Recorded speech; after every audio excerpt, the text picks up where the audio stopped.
Hello viewers. Here is part 4 of the list of French phrases that are frequently being used in the English language. Let's begin. En route. Meaning, on the way, during the course of a journey. Example, he was promptly sent by car to the civil hospital, but he died en route. Fait accompli.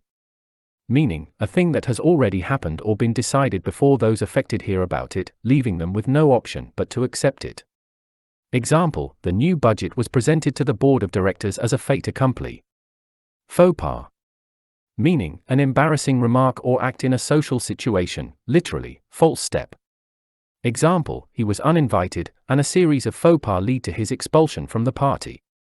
Femme fatale. Meaning, an attractive and seductive woman, especially one who is likely to cause distress or disaster to a man who becomes involved with her. Example, many rulers in history have been destroyed through their obsession with a femme fatale. Force majeure. Meaning, unforeseeable circumstances that prevent someone from fulfilling a contract. Example, in most contracts an earthquake is considered to be force majeure. Grand Prix. Meaning, an important sporting event with a very large prize, literally, great prize. Example, his best finish was 11th in the Hungarian Grand Prix. Haute cuisine. Meaning, the cooking of high-quality food in the traditional French style, literally, high cooking.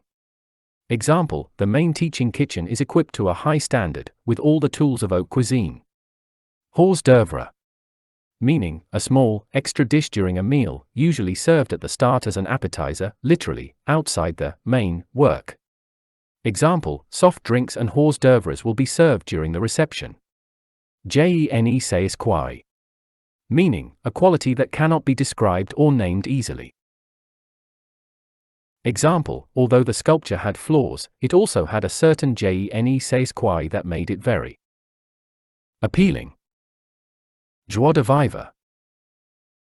Meaning, a full and healthy enjoyment of life, literally, joy of living. Example, she is admired for her energy and joie de vivre.